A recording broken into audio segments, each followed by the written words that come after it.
I caught you cheating, Susan. I had just returned from a business trip when my mother-in-law suddenly came at me with a triumphant grin. Cheating? Having no recollection whatsoever, I had no choice but to echo her words. She probably thought I was playing dumb.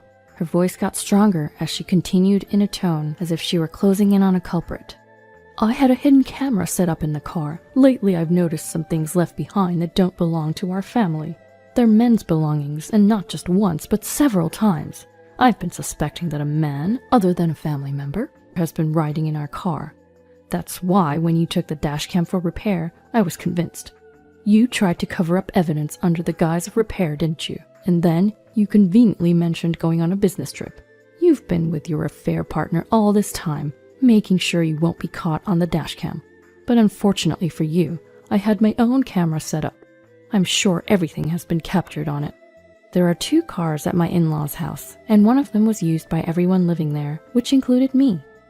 The car that is for everyone's use is equipped with an interior dashcam that records details of things that take place both on the road and inside the car.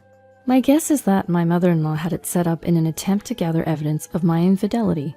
That's why when I sent it for repairs, she immediately assumed that it was to conceal evidence. I was at a loss for words. My mother-in-law has set up a dashcam and has accused me without even bothering to check what she has captured, all to prove her theory of me having an affair. Why does she suspect me to this extent and confidently assert that I'm cheating? It was most likely because I used to work as a hostess at a hostess bar during my college days. My family was not wealthy, and so I worked as a hostess to earn money to pay for my college tuition. My parents suggested I apply for student loans, but I declined as I heard they can take several decades to pay off. Working as a hostess was a good job for a college student. It may not have the best reputation in society, but because it didn't interfere with academic pursuits, but provided valuable social learning experiences, the job had advantages for students. I had flexible working hours, working mainly at night, and so I was able to plan around my classes and other extracurricular activities. Socializing with men in their 40s and 50s also provided me with opportunities to learn about economic structures and various aspects of different industries. In fact, the knowledge I gained while working has been useful in my current job. I was still a student working as a hostess when I started dating my husband, Mike. It was he who saved me when a drunk customer who had followed me on my way home tried to take me to a hotel. Mike understood my job and he was okay with it. After graduating from college, I started working at the same company as him, although in a different department.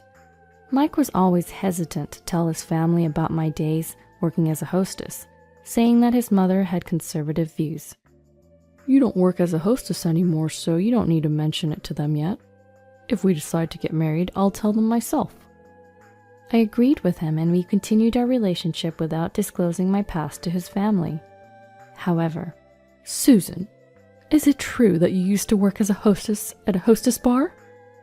One day, we were visiting Mike's parents over the weekend. This was before we got married. Mike's mother began to speak, once the 2 of us were alone in the room. There's no way I can allow a woman like you to date my son. You need to break up with him and get out of his life immediately. Hold on a moment, I'm not the type of person you imagine me to be. I used to work at a lounge, just serving and entertaining clients over drinks, nothing more. Be quiet, you filthy woman. His mother raised her voice hysterically and pounced on me. Just then, Mike returned. Mom, what's going on here? As he stepped between his mother and me, he looked at us, alternately, saying, Calm down and talk to me. This woman was a hostess, did you know? Yeah, she used to work at a lounge, just sitting next to clients, serving drinks, and having conversations. I knew that. So why didn't you tell me? Mike sighed deeply. Because I knew this would happen. I was waiting for the right time to talk to you about it. How did you find out anyway? With some hesitation, his mother replied in a faltering tone. Melissa started talking about how she wanted to work as a hostess to earn money. She apparently came across a top all-time popular hostesses article online and found Susan. Melissa is Mike's younger sister. She's into flashy things, has a tendency to change boyfriends frequently, and definitely fits the typical image of a hostess in general.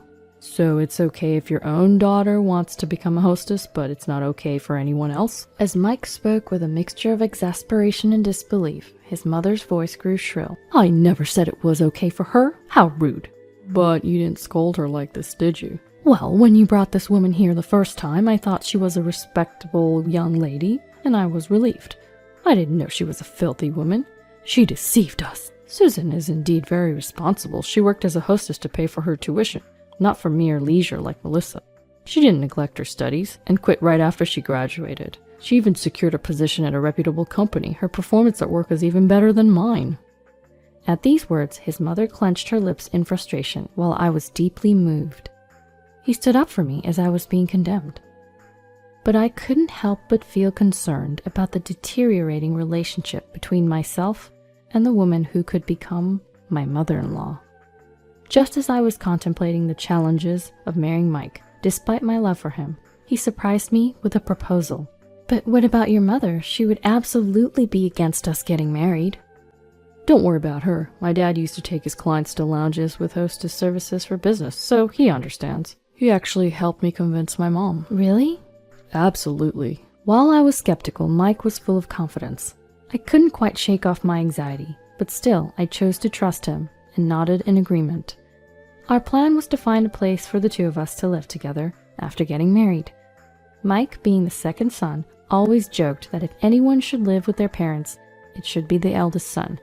His older brother wasn't married at the time but had a fiancée, and so I naturally assumed they would be the ones to move in with my in-laws. But then, we'd rather have Mike live with us. To my surprise, my mother-in-law, who had previously belittled me and criticized me as the filthy woman, was the one who brought up such a proposition. I couldn't fathom her intentions, but since we had already pushed through with the marriage against her wishes, I couldn't refuse. When Mike voiced his worries, asking if I was going to be okay, I confidently assured him that I was going to be fine. Shortly after our marriage, we began living at Mike's parents' house. Our newlywed life consisted of living together with my in-laws and sister-in-law. Melissa had actually gotten married a little before us, but her husband was immediately assigned to an overseas business trip, so she remained at her parents' house. Just like Mike said, my father-in-law was understanding and treated me kindly. It helped that I had experience conversing with older men, so our talks were quite engaging. My mother-in-law didn't seem to approve of that aspect of me either. She's just fooling you, dear. I could hear such backbiting quite frequently. She spread rumors in the neighborhood about me being filthy, and when she saw the designer items I had received during my days as a hostess, she would make snide remarks about my spending habits. At first, Mike and my father-in-law would scold her, but the shrewd woman eventually started to harass me when they weren't around. Hey, since you're so extravagant with your spending, you shouldn't be keeping money around. Just leave it all to me, and I'll manage it for you. She had the audacity to come to my room and say that. It left me dumbfounded. I'm not wasting money. These designer items aren't recent purchases. Plus, if I were to entrust anyone with my money, it would be Mike. You're just deceiving Mike. Even if you gave it to him, you'd just pester him for money and end up spending it all. I should be the one to hold on to it. Besides, the other day, I saw you coming home after drinking with a man. You really have a thing for men. That man was my boss. If you work for a company, it's natural to occasionally socialize over drinks, isn't it? Always making excuses. Just hand over your money to me. I was at a loss for words, but because I'm not someone who spends a lot of money in the first place, it wouldn't inconvenience me much, even if I were to give her a portion of my salary. So I replied, I guess I could give you about half of my salary, but remember, it's my money that you'll be managing, so don't use any of it. How could you say that? You are really rude. That's how I ended up giving half of my salary to my mother-in-law each month. She would come to my room to collect my salary each month, perhaps to keep it a secret from Mike and my father-in-law. Melissa, my sister-in-law, was more favorable towards me. She would approach me in a friendly manner and ask about my days as a hostess or seek advice on her friendships. I appreciated her being friendly with me, but it wasn't exactly comforting, given that she was far more reckless with her money than me, but never got scolded for it. Plus, I've noticed that she's been occasionally taking and using my personal belongings without permission. In the beginning, she quietly borrowed them and returned them, but eventually, she stopped returning them. My mother-in-law's behavior was escalating as well. She would follow me when I went out on my days off, and if I spoke to a man at all, she would take photos claiming it as evidence of infidelity. She'd show these photos to Mike and my father-in-law, insisting over and over again that I was having an affair and that I should be kicked out. "I want to trust you." After being shown evidence of infidelity by my mother-in-law for who knows how many times, Mike spoke to me with powerless words that seemed to contradict his true feelings. "But the number of photos my mom brings to me, isn't it excessive? Have you been meeting men behind my back?" "No way," I interrupted him out of shock.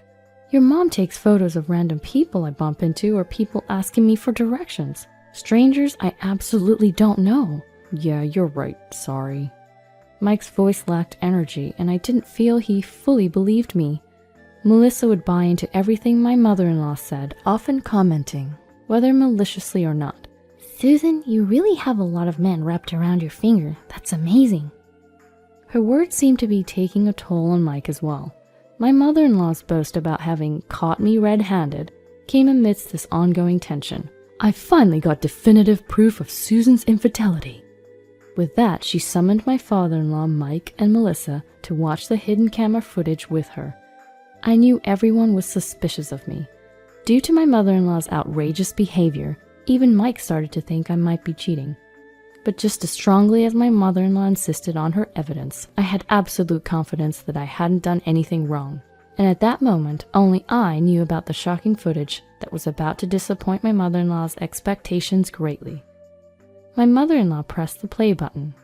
Immediately, the inside of the car was projected on the screen. Everyone except me held their breath. What appeared on screen was in fact Melissa, indecently dressed and flirting with a man. That's right, I was the only one who knew about this. The man's belongings that did not belong to the family, as my mother-in-law had put it, were the belongings of Melissa's lover.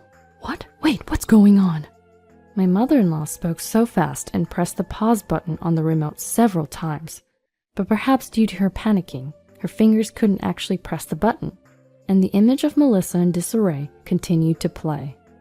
Melissa's voice filled the room. "Stop it! Turn it off!" she cried out in a voice filled with anguish, on the verge of tears. "Why? Why did this happen?" "But Melissa deleted all the footage from the dashcam." When I opened my mouth, everyone turned to look at me. Clearing my throat, I continued. "Earlier, your mother didn't mention that this footage was from her hidden camera. You let your guard down because you thought you had deleted your own affair from the dashcam, leaving only mine." Melissa, with a look of despair, directed her gaze towards her mother. "Why would you put a hidden camera? That's awful. It's like you're spying. If you wanted to capture Susan's infidelity, you should have at least told me about the camera. And why didn't you check what was being recorded? I can't believe this." Those words sparked anger on Mike's stunned face. "What the heck? You're okay if Susan is the victim of a hidden camera, but not you? Cut the crap." "It's okay, Mike," I said and continued. "You know, Melissa, dashcam data is usually stored on a memory card and can be recovered even after being deleted. The dashcam was acting up, and because I knew that you'd been deleting things, I had it restored while it was being repaired, so your affair is recorded on the dashcam too. Oh, and obviously there's nothing of mine. I never cheated." Tears welled up in Melissa's eyes as she stared at me. "Why? Why would you do this to me? We were getting along so well." "Normally, you don't just take things that belong to someone you're close to, do you? And didn't you, along with your mother, keep saying that I was having an affair? If it really was a relationship based on mutual respect, we wouldn't do such things to each other. It's only natural to be angry if someone does that." "I didn't take anything without permission." Melissa passionately argued to the point of straining her voice, but such lies won't hold up. "Yes, you have. I even have evidence. You didn't notice the hidden camera in my room that has been set up for a long time now, did you?" "Yes, for a long time." I could see my mother-in-law's body tense up at those words. A smile crept up on my face. "Well, it looks like you finally figured it out. It's captured on camera the day you came to my room and accused me of being extravagant with money, demanding that I hand over my salary. I even have footage that shows you coming to my room every month to collect the money." My mother-in-law's face turned deep red. "That's because you squander your money. I was just holding on to it for you." "So where's all this money you've been holding on to for me?" No rebuttal came. My mother-in-law's face remained red, and her teeth clenched in frustration. "I know what you were up to. You've been following me every time I leave the house, but I've also been following you when you go out. And you know what? You've been going to male strip clubs, haven't you? Multiple times a week. You needed money for your addiction." "Is that true? After all the criticism you gave Susan for working at a hostess lounge, you've been spending all the money at strip clubs?" My father-in-law finally spoke up. He looked at my mother-in-law intently, as if pleading with his eyes. She lowered her gaze. "Well, it's true in a way. I may have gone there occasionally, but—" "Susan, can we see the footage from your hidden camera?" When my father-in-law spoke, my mother-in-law unleashed her words as if she had been struck. "There's no need for that. Having a hidden camera in the first place is despicable." "But you did the same, didn't you?" Mike said with a sigh. "Moreover, you were the one who placed hidden cameras in the car used by all of us and secretly followed and took photos of Susan. Susan only had a camera in her own room. Which do you think is more despicable?" Once again, my mother-in-law seemed at a loss for words. I went to fetch the camera in my room with my father-in-law, and we checked the footage. There was Melissa stealing my belongings and my mother-in-law demanding money and coming to collect it. Everything was recorded. "I am truly sorry." Once we finished watching the footage, my father-in-law apologized. Even when I told him it was okay, he wouldn't stop apologizing. Mike joined him and apologized to me as well. "I screwed up. I should have stopped Mom from following you and taking photos. I let my own insecurities get the better of me. I'm sorry." He looked up with worried eyes and asked, "Can I still be your husband, Susan?" "Of course you can." At my words, Mike finally smiled. My father-in-law demanded my mother-in-law to return the money to me and also served her with divorce papers. Despite her pleas of having no money and begging him not to leave her, my father-in-law was resolute and they ultimately divorced. She is now working full-time in order to repay me and cover her living expenses. I'm sure she doesn't have any spare time to visit strip clubs anymore. Melissa was kicked out of the house and her husband, who was still on his business trip abroad, left her as well. It didn't seem like she was particularly bothered by the divorce, perhaps because she had always been averse to being tied down by one man. On the other hand, what seemed to hit her hard was having to repay me for the numerous designer items she stole from me. She finally started working as a hostess, but not being particularly bright or street smart, she doesn't seem to be doing well. There's even talk of her turning into a sex worker to make ends meet. While I can't say for certain, it seems she's desperate to make money. As for me, I'm living happily with Mike and my father-in-law in my father-in-law's home. As expected, conversations with my father-in-law flowed smoothly. My husband would often ask to join in, maybe because he was jokingly jealous of our relationship. The three of us laugh and enjoy our time together every day.